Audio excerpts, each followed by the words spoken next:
Era 13 de febrero de 1997. Una mañana gris en la estación de tren de Alcalá de Henares, Madrid. A esa hora, la mayoría de los pasajeros caminaban deprisa, sin mirar a nadie. Solo una cosa captó la atención del personal de limpieza: una maleta vieja, marrón, con marcas oscuras en el lateral, abandonada junto a una banca del andén 3. Al intentar moverla, notaron algo. El peso no era normal. El olor, tampoco. Llamaron a las autoridades. Cuando la policía abrió la maleta, el silencio se hizo absoluto. Dentro había el cuerpo sin vida de una niña. Cabello oscuro. Rostro aún reconocible. Tenía entre 13 y 14 años. Estaba en posición fetal, envuelta en una sábana vieja. No había documentos. Nadie la había reportado como desaparecida. Ni una nota. Ni una señal. Solo una marca en su muñeca. Una pulsera de tela con la palabra María. Las noticias no tardaron en llegar a la prensa. Los titulares decían: el cadáver de una menor aparece en una maleta en la estación de Alcalá. Pero más allá del impacto mediático, algo llamó la atención de los forenses. El cuerpo no mostraba signos recientes de violencia, pero sí señales de encierro prolongado, desnutrición, cicatrices antiguas. Y algo peor. La niña había muerto días antes, pero su cuerpo fue colocado allí pocas horas antes de ser hallado. Eso significaba solo una cosa: alguien la mantuvo con vida hasta el final. Y luego, la dejó allí, como si quisiera que la encontraran. La policía creó una unidad especial para el caso. Buscaron en las bases de datos escolares, hospedajes, iglesias, clínicas. Nadie reconocía su rostro. Pero entonces, una mujer llamó de forma anónima a la comisaría. Su voz era débil, temblorosa. Dijo solo esto: esa niña se llamaba Lucía. Y no fue la única. La llamada se cortó. Al revisar cámaras de seguridad, encontraron un dato inquietante. Una figura encapuchada había dejado la maleta minutos antes de las 6:30 de la mañana. Su rostro nunca se vio. Pero algo resaltaba. Cojeaba del pie izquierdo. Y usaba un abrigo azul con una insignia escolar antigua, de un internado que cerró en 1985. Un internado, con historial de denuncias. El caso se volvió más oscuro de lo que nadie imaginaba. Y la pregunta que más resonaba no era quién la dejó ahí, sino, ¿cuántas más había como ella, que nunca fueron encontradas? El internado San Vicente Mártir cerró sus puertas en 1985, tras una serie de escándalos que nunca llegaron a juicio. Ubicado a las afueras de Guadalajara, en Castilla-La Mancha, su fachada permanece aún en pie. Vieja, rota, silenciosa. La vegetación creció sobre sus paredes como si intentara tragarlo por completo. Según archivos antiguos, funcionó durante más de 30 años como centro de acogida para menores sin familia. Muchos de ellos, niñas. Pero no había registros digitales. Solo carpetas archivadas. Y muchas estaban vacías, quemadas o tachadas con tinta negra. El detective a cargo del caso, Andrés Ballesteros, viajó hasta allí. La puerta principal seguía cerrada con candado oxidado. Pero alguien había entrado recientemente. Dentro del lugar, encontró muebles cubiertos de polvo, colchones podridos, carteles religiosos descoloridos, y un salón con una pizarra rota, donde aún podía leerse una frase: el silencio es obediencia. En una sala trasera, Ballesteros halló una caja con objetos personales, pulseras, fotografías rasgadas, lazos para el cabello, y una lista parcial de nombres. Entre ellos, el de una niña, Lucía del Campo Ortega, nacida en 1983, desaparecida en 1997, sin familia registrada, y con un símbolo extraño junto a su nombre, una cruz negra. La misma cruz estaba marcada en la esquina de la lista. Varias veces, Ballesteros volvió a Madrid. Solicitó los registros del Ministerio de Educación, pero no encontró rastro de ninguna denuncia formal. Ni una. En más de 30 años. Sin embargo, un antiguo profesor del internado aceptó hablar en privado. No quiso dar su nombre. Solo contó una historia. Ellas no se escapaban. Se las llevaban. Siempre de noche. Y siempre en silencio. A veces regresaban, pero ya no eran las mismas. Lucía era distinta. Ella intentó hablar. El hombre temblaba. Sus manos no dejaban de apretar un rosario. Después de eso, desapareció. Ballesteros volvió a mirar la fotografía del cadáver. Lucía tenía una pequeña cicatriz en el cuello, y la misma marca que otras 3 niñas encontradas muertas entre 1995 y 1998. El patrón era claro, pero nadie lo había unido. O quizás, nadie quiso hacerlo. Esa noche, el detective recibió un sobre sin remitente. Dentro había una hoja amarillenta con una frase escrita en máquina de escribir. Lucía no fue la última. Hay otras esperando que alguien las escuche. Todas llevaban la misma cruz. Y al final, una dirección. Un edificio abandonado. En el barrio más viejo de Toledo. El edificio estaba oculto entre callejones estrechos y húmedos, en el casco antiguo de Toledo. Un lugar que no aparecía en los registros actuales. Ni siquiera Google Maps lo marcaba con claridad. Tenía 3 pisos. Ventanas selladas con tablas. Y una puerta de hierro cubierta de grafitis, excepto por uno. Una cruz negra dibujada con tiza. El detective Ballesteros empujó la puerta. Estaba entreabierta. Dentro, el aire olía a humedad, a madera podrida, y algo más. Algo que no sabía describir. Como si el pasado aún respirara allí. Avanzó por un pasillo angosto.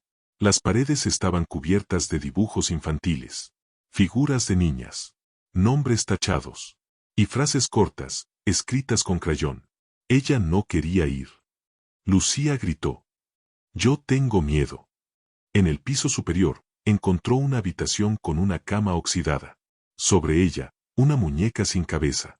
Y debajo del colchón, una caja de madera. Dentro de la caja, una cinta de casete. Sin etiqueta. Solo una fecha escrita a mano, 14 de febrero de 1997. Ballesteros llevó la cinta a la central. Después de digitalizarla, escucharon el audio. Una voz femenina, joven. Llora. Respira con dificultad. Dice frases entrecortadas. Nos dijeron que era un castigo. Lucía dijo que lo contaría. Después, ya no la vimos más. Y luego, silencio. Casi un minuto. Hasta que se oye otra voz. Una voz grave. Masculina. Fría. Las obedientes se quedan. Las otras, desaparecen. Fin de la grabación. La evidencia era clara. Lucía no murió sola. Ni fue un caso aislado. Había más niñas. Más víctimas. Y todo apuntaba a una red mucho más antigua de lo que pensaban. Ballesteros cruzó datos. Encontró 3 casos más de niñas encontradas muertas en años anteriores. Todas en maletas. Todas en estaciones de tren. Y todas con alguna relación con orfanatos cerrados en los 80. Pero nadie conectó los puntos. El detective intentó hablar con el Ministerio de Justicia. No recibió respuesta. Llamó a periodistas. Ninguno quiso cubrir el caso. Esa noche, al llegar a su casa, encontró un sobre en su buzón. Sin remitente. Dentro, una sola hoja. Algunas verdades no deben salir a la luz. Pregúntale a los padres de Lucía. Si es que aún están vivos. Y al dorso, un número de teléfono. Ballesteros dudó, pero marcó. Una voz respondió. Usted también quiere desaparecer. Fin de la llamada. El detective Ballesteros no dormía desde hacía días. La voz del casete lo perseguía. El rostro de Lucía también. Y esa frase. Las obedientes se quedan. Las otras desaparecen. Decidió buscar a los supuestos padres de Lucía, aunque oficialmente figuraba como huérfana. Visitó archivos municipales, parroquias, hospitales antiguos. Nada. Hasta que en una clínica psiquiátrica de las afueras de Cuenca, una enfermera mayor lo reconoció por la televisión. Le entregó algo escondido en su bolso. Una vieja hoja de hospital con el nombre Lucía del Campo Ortega. Fecha: enero de 1983. Madre: Soledad Ortega. Ballesteros localizó la dirección que figuraba. Un piso bajo en un edificio deteriorado. Allí vivía una mujer mayor. Cabello gris, mirada perdida, pero con una voz suave. Cuando escuchó el nombre de Lucía, rompió en llanto. Dijeron que me la quitarían por ser madre soltera. Que estaría mejor en el internado. Después ya no me dejaron verla más. Mostró una foto antigua. Lucía, de unos 4 años. la misma sonrisa, la misma pulsera. Soledad nunca había sido informada de su muerte. En su bolso, la mujer tenía algo más. Una lista, rota, manchada, con más de 20 nombres de niñas, fechas y cruces negras al lado de algunas. Una enfermera amiga me la dio antes de desaparecer. Todas eran como mi Lucía. Ballesteros cruzó esos nombres con registros forenses. 8 de ellas aparecieron muertas en distintas ciudades de España. 5 más estaban desaparecidas. Las otras no figuraban en ningún lugar. Un patrón surgía. Todas las muertes ocurrieron entre 1993 y 1999. Todas las niñas habían pasado por instituciones religiosas o estatales cerradas. Y todas murieron entre los 12 y 15 años. El detective preparó un informe. Más de 70 páginas con fechas, nombres, fotos, documentos. Lo envió a sus superiores.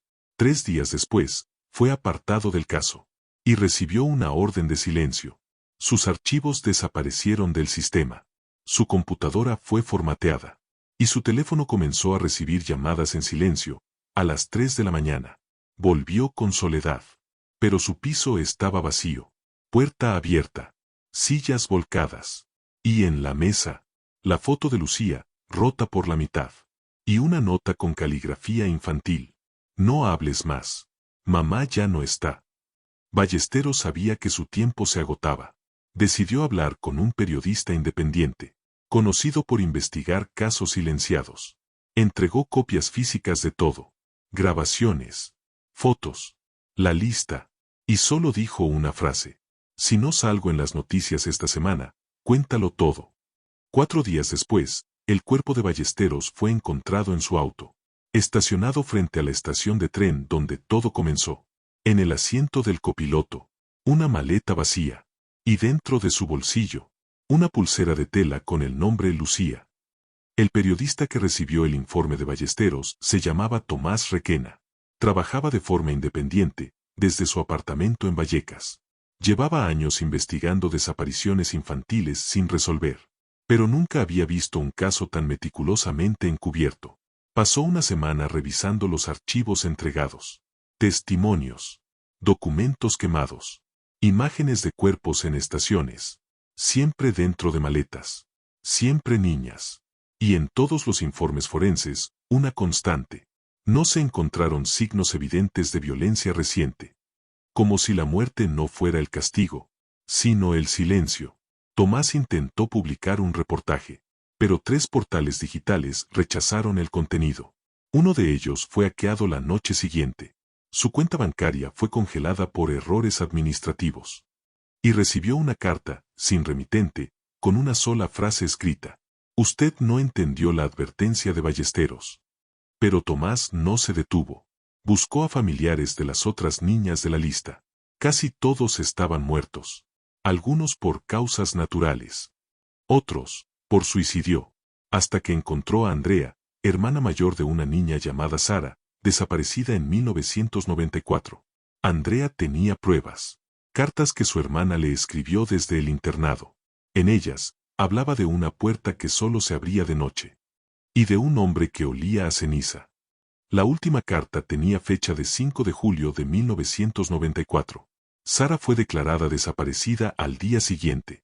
Su cuerpo nunca apareció. Tomás publicó una parte del material en la Dark Web. Y de inmediato, fue contactado por alguien que decía tener más información. Una mujer. Anónima. Dijo haber trabajado como enfermera encubierta en uno de los orfanatos durante los años 80. Ella confirmó todo. Dijo que las niñas eran seleccionadas, reeducadas, y que las que se rebelaban, desaparecían. Algunas fueron llevadas a otros países. Otras, enterradas en lugares que nadie buscaría jamás. Pero lo más aterrador fue lo último que dijo. Lucía sobrevivió por más tiempo porque su madre la buscó. Pero la encontraron. A Ballesteros le pasó lo mismo. Buscó demasiado. Tomás preparó un documental completo. Lo subió a 3 servidores en distintos países. Programó su publicación automática. Pero antes de que se liberara, su apartamento fue incendiado.